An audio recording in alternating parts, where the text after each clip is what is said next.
Hey, it's Doug from the Rise Above Gym channel. And do you experience any pain or discomfort in your upper body after you've been working out, doing a lot of bench press or push-ups?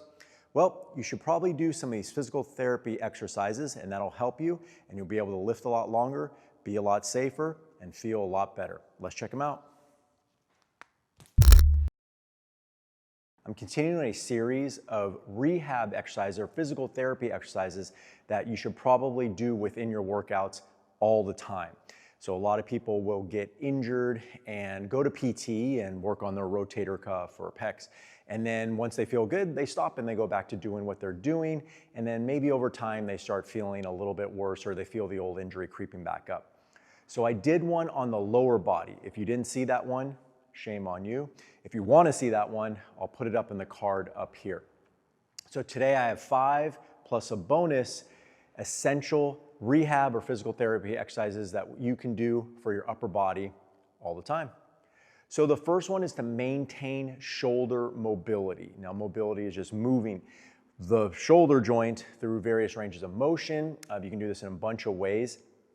I'll show a few, but basically you're limitless into your movement of your shoulder. Your shoulder should move flexion, extension, rotation, all those things. You should be able to do all those things. You can do something as simply as grab a band and go overhead, move side to side, go behind your back and up. Ones I like are floor ones, where we can really isolate the shoulder. So one that I like is getting in the side position,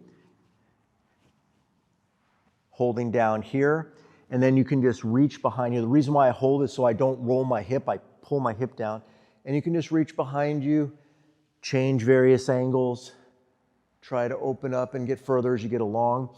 You can also circle, keep your wrists down, and this adds a little bit of thoracic or upper back rotation. Then you can back off, and then you can extend through that as you go along. So pretty much any type of shoulder movement is a good idea to do. Probably pre-workout. You can do it intermittently, but pre-workout is best, especially if you're going to have an upper body session.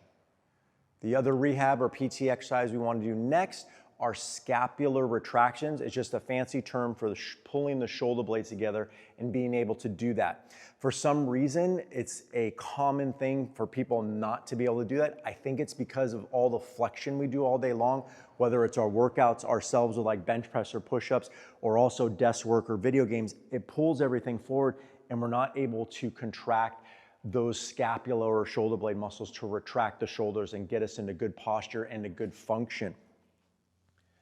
Simple one you can do is all fours, push-up position. I'm gonna lock my elbows out and I'm gonna do, I call it a mini push-up. I'm gonna squeeze my shoulder blades together and then widen them out. So I'm not bending my elbows. I'm just moving my shoulder blades. Again, this is a great warm-up to do before an upper body session. Other one you can do is on the floor. Sometimes they're called Supermans. We're going to be on our belly. You can have the arm at various angles. The most common one is kind of a little bit of a Y shape with the thumbs up. I'm going to tighten my glutes and I'm going to retract my shoulder blades. Hold for a half second and then down. You can move out to like a little bit more of a T as well. It's also a little bit good for the lower back and core. But I don't want to lift. I want to squeeze my shoulder blades as much as I can. So I'm constantly focusing on the movement between the shoulder blades, which if done right will move the arm. So I'm not moving from the arm, moving from the shoulder blades. You can also do this on a ball. This can be a little uncomfortable because it's pushing on your stomach. You want to get it mostly on your hips. If you just eaten lunch and then or had a bunch of coffee and then going to do this, just be careful. There's feel a little gas in there. So I'm going to be in this position on my hips here, squeezing my shoulder blades, holding, and then down, and down. And again, I can find various angles as well. So again, a great warm-up to see how functional your shoulders are. One side might move well and the other side might not. So always keep these in your routine at least once a week. Okay, number 3 PT exercise that you have to do constantly is a pull apart. This is a great exercise because it strengthens the shoulder through the range of motion. Also, it gets those retractive muscles, those scapular muscles we just talked about before.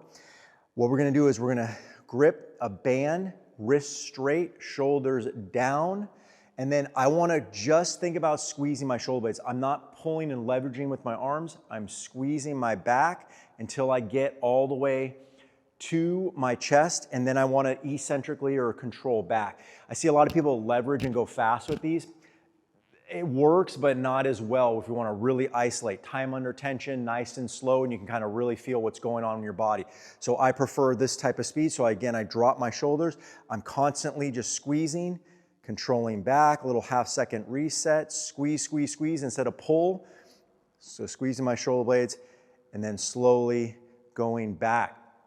So this is a great one to do in between sets or as a warm-up, and these can be done all the time. I do them a few times a week. Like I said, if I'm in between sets chatting with somebody, I'll throw in 10 or so. You know, maybe some days I try to get like 100 reps in for a workout, and I just feel my shoulders move much more functionally when I keep these into my workout. All right, the fourth one we're gonna do is some type of internal rotation and external rotation. These target the rotator cuff muscles. If you've been to PT for your rotator cuff injury, you've done a lot of internal and a lot of external. Once people are done with PT, they just stop doing them and they do not work well down the road because we're just constantly putting stress on our shoulders, and we should be able to do these all the time and make sure those small rotator cuff muscles that are very important for stability and function are constantly working optimally.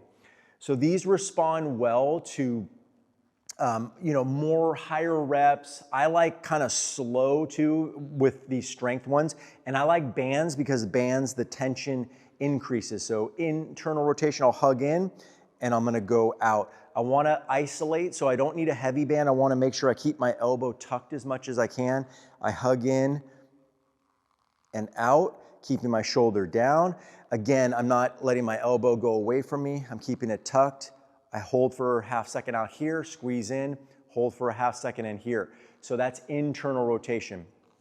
External, I'm gonna go out a little bit harder. I'm gonna go out, I'm gonna hold for a half second, and then down. You'll know if you're not doing well if you have to leverage or use other muscles to help do this, or your range of motion is limited, or fatigues within a few reps. You should be able to do this for about 15 reps or so. You should feel it, but it shouldn't give out on you.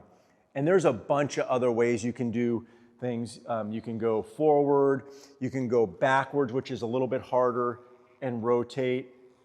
Those are great for overhead athletes, pitchers. You can even be on the ground with a dumbbell doing it. So some type of tucking and extending, or rotating, I should say, rotating inward and outward is optimal to do all the time.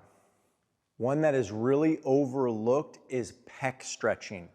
So when you go to PT, they'll have you stand in a doorway a lot of times, have your arms on the frame, using your body weight to open up. The reason why this is so important, again, we talked about earlier, forward all day long, the pec gets short. What happens when it gets short? Watch my shoulder, it pulls the shoulder forward. So my back is lengthened, but also inhibits my movement, especially overhead in my shoulder, if these muscles stay short and contracted. So I recommend pec stretching. The doorway one is great. You can also grab a post, shoulder down, and open up. You can do other things as well if it's really tight.